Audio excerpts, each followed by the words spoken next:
Real estate को एक industry का दर्जा मिलना चाहिए। यहाँ शकुंतला रावत जी आई थी मंत्री, उनसे हमने आग्रह किया तो उन्होंने भी कहा है कि मैं पूरी कोशिश करूँगी कि आपको इंडस्ट्री का दर्जा मिले। तो अगर रियल एस्टेट का व्यापार चलता है तो इसका करीब करीब 9 से 10% जो गवर्नमेंट की जीडीपी है उसमें रियल एस्टेट का हिस्सा है। तो रियल एस्टेट का सरकार को विशेष ध्यान रखना चाहिए कि अगर रियल एस्टेट ग्रो करेगा तो उसके साथ में जुड़े हुए और जो 250-300 लोग हैं, जो 250-300 इंडस्ट्रीज़ हैं वो ग्रो करेंगी। तो मुझे ये देख के बहुत खुशी होती है कि जो बिल्डिंग मैंने सोची, एनवेसाइज की, विजुलाइज़ की, वो बिल्डिंग बन के जब तैयार होती है तो आप देख सकते हैं कि मेरे ब्रोशर में जो बिल्डिंग छपी है और जो वहाँ है वो उससे बेटर मिलेगी आपको। और उसमें जब रहने वाले लोग आते हैं और वो हमारी जो भी एमिनिटीज़ हैं, फैसिलिटीज़ हैं, एलिवेशन है, एस्थेटिक्स हैं, उनकी जब तारीफ़ करते हैं तो एक मन को बहुत खुशी मिलती है। और सबसे ज़्यादा खुशी मिलती है जब उनको एक अच्छी क्वालिटी का घर, उनके सपनों का संसार उस कस्टमर को मिलता है।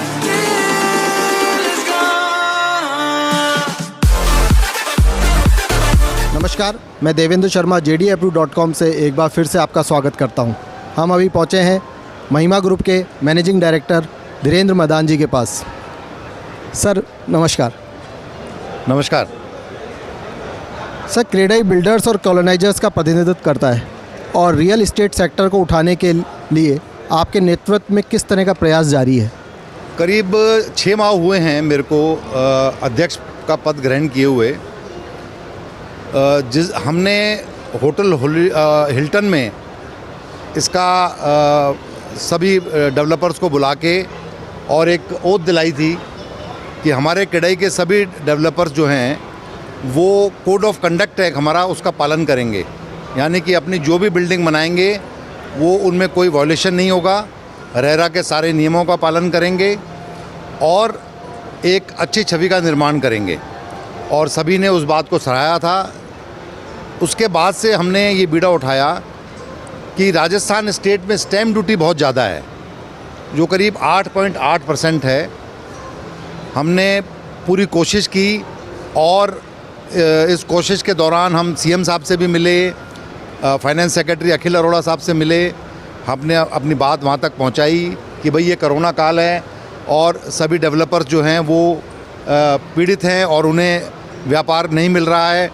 तो उन्होंने हमारी बात रखी और उन्होंने जो अफोर्डेबल हाउसिंग है, यानी कि 50 लाख तक के जो प्रोजेक्ट्स हैं, उन पे 2% स्टैम्प ड्यूटी उन्होंने कम की। जबकि हमारा प्रयास अभी भी जारी है।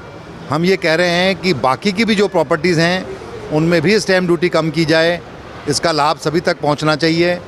और अब तो और भी ज़्यादा ज़रूरी हो गया क्योंकि मटेरियल कॉस्ट बहुत बढ़ गई है। यानी करीब 40 से 45% मटेरियल कॉस्ट बढ़ गई है, जिसका कि डायरेक्ट 10 से 15% कॉस्ट में इम्पैक्ट आ रहा है। सभी डेवलपर्स को कॉस्ट बढ़ानी पड़ेगी। उसके अलावा हमने एक जो दूसरा मुद्दा उठाया था वो था पानी का, कि जो भी मल्टी स्टोरी बिल्डिंग्स हैं उनमें कोई भी पानी की व्यवस्था जो है वो सरकार के द्वारा नहीं है और सरकार जो है वो मल्टी स्टोरी को पानी नहीं दे रही है। तो इसके लिए हम महेश जोशी साहब से मिले, जो अभी कैबिनेट मंत्री हैं इस विभाग के। उन्होंने हमें आश्वासन दिया है और यहाँ क्रेडाई में भी जब आए थे तो उन्होंने अपनी स्पीच अपने उद्बोधन में कहा था कि हम मल्टी स्टोरी बिल्डिंग्स को जो है वो पानी मुहैया कराएंगे और हम इसका वेट कर रहे हैं। उसके अलावा हमारी एक जो थी कि हमारी रियल एस्टेट को एक इंडस्ट्री का दर्जा मिलना चाहिए। वो इंडस्ट्री का दर्जा जो है वो हमने उसके लिए यहाँ शकुंतला रावत जी आई थी मंत्री, उनसे हमने आग्रह किया तो उन्होंने भी कहा है कि मैं पूरी कोशिश करूँगी कि आपको इंडस्ट्री का दर्जा मिले। उसके अलावा भी हम और कई हमारे जो बायलॉज़ हैं जिनमें कमियां हैं उनको सुधारने में लगे हुए हैं। हम आदरणीय कुंजीलाल जी मीणा जो हमारे UDS सेक्रेटरी हैं, हम उनसे कई बार मिले हैं, आग्रह किया है उनसे हमने, तो वो भी जल्दी एक मीटिंग ऑर्गेनाइज़ करके और हमारी जो भी समस्याएं हैं उनका एक जॉइंट मीटिंग करके समाधान करेंगे। सर, आपने अपने अनुभवों से रियल एस्टेट मार्केट को बहुत कुछ ऊंचाइयां दी है और आगे की क्या योजनाएं हैं? ग्रुप हम लोग करीब 32 साल से निर्माण में इस क्षेत्र में हैं, निर्माण क्षेत्र में। और 4 मॉल हमने जयपुर में बनाए हैं। उसके अलावा हम करीब 25 से 26 बिल्डिंग जो है वो रेजिडेंशियल कंप्लीट कर चुके हैं। अभी वेयर हाउस में भी हमने एंट्री ली है। अजमेर रोड पे हमने अभी एक वेयर हाउस बनाया है और कुछ और वेयर हाउस भी आगे हम बनाने जा रहे हैं।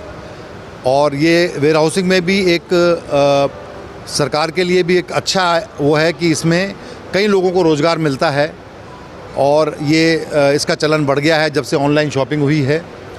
इसके अलावा हम फार्म हाउस स्कीम में भी अभी एंटर किए हैं, जिसमें हम मैनेज्ड फार्म मेंशंस बना रहे हैं, यानी कि फार्म हाउसेस जो पूरी तरह बिल्ड होंगे और एक अच्छे उसमें वातावरण में, और वहाँ पे जो भी हम विलास बनाएंगे, मेंशंस बनाएंगे, उनकी मेंटेनेंस भी हम खुद करेंगे। यहाँ तक कि बाहर की नहीं, उसके अंदर की मेंटेनेंस भी करेंगे और उनको रेंट आउट करके कस्टमर के लिए इनकम भी कराएंगे और उसमें काफ़ी लोगों का रुझान हमें मिल रहा है। उसके अलावा हम पहले अपार्टमेंट्स बनाते थे, अब आपने अपनी योजना संसार में, शुभ निलय में विलास भी बनाए हैं और विलास में भी लोगों का बहुत रुझान है, क्योंकि कोरोना के बाद लोगों को विलास में खुली छत हो, ओपन एरिया हो, वर्क फ्रॉम होम का स्पेस हो, ये सभी चीज़ें हम प्रोवाइड कर रहे हैं, जिससे हमें लोगों का एक अच्छा उत्साह है और अच्छा व्यापार हमें मिल रहा है। सर, रियल इस्टेट सेक्टर जो है उससे बहुत सारे सेक्टर्स जुड़े हुए हैं। तो जब उन सब सेक्टर जब रियल इस्टेट सेक्टर चलता है तो और सारे सेक्टर, सारी इंडस्ट्रीज़ को भी ग्रोथ मिलती है। तो ये सब देखकर आपको कैसा महसूस होता है? बिल्कुल, ये बात आपने बिल्कुल ठीक बोली है कि हमारी इंडस्ट्री से कम भी 250 से 300 ऐसे वेंडर्स हैं जो जुड़े हुए हैं और उनके साथ लाखों की संख्या में लोग काम करते हैं। तो अगर रियल इस्टेट का व्यापार चलता है तो इसका करीब 9 से 10% जो गवर्नमेंट की जीडीपी है उसमें रियल इस्टेट का हिस्सा है। तो रियल इस्टेट का सरकार को विशेष ध्यान रखना चाहिए कि अगर रियल इस्टेट ग्रो करेगा तो उसके साथ में जुड़े हुए और जो 250-300 लोग हैं, जो 250-300 इंडस्ट्रीज़ हैं, वो ग्रो करेंगी और उससे भी सरकार को रेवेन्यू होगा। तो मेरा मानना है कि ये स्टैम्प ड्यूटीज़ हैं, इनको थोड़ा कम रखना चाहिए। रोड इंफ्रास्ट्रक्चर ये बेटर होना चाहिए।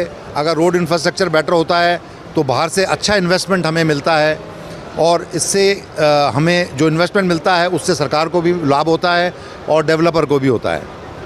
सर, क्रेडाई से जुड़े बिल्डर्स और कॉलोनाइजर्स हर साल हज़ारों घर के सपनों को पूरा कर रहे हैं। कैसा लगता है एक आम आदमी के घर का सपना जब पूरा होता है? बहुत अच्छी बात करी है। मैं इस व्यवसाय से पहले ऑटोमोबाइल में भी था और इलेक्ट्रॉनिक्स में भी था।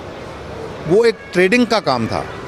उस ट्रेडिंग के काम में संतुष्टि नहीं मिलती थी। ऐसा लगता था कि माल बेच दिया, पैसा आ गया, काम ख़त्म।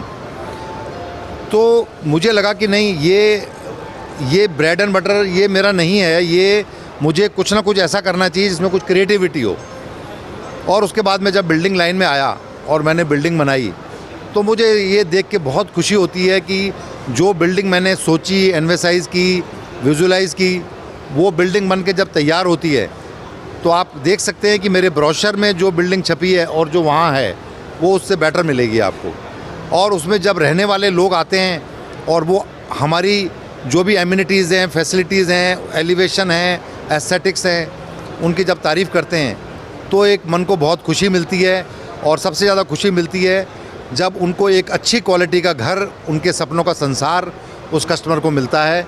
उसको हम मेंटेन भी करते हैं और उसको रीसेल भी करते हैं और अगर वो चाहते हैं तो उसको हम रेंट आउट भी करते हैं। तो हम सारी सुविधाएं एक छत के नीचे दे रहे हैं। धन्यवाद सर। ये थे धीरेन्द्र मदान साहब, महिमा ग्रुप के मैनेजिंग डायरेक्टर। Thank you.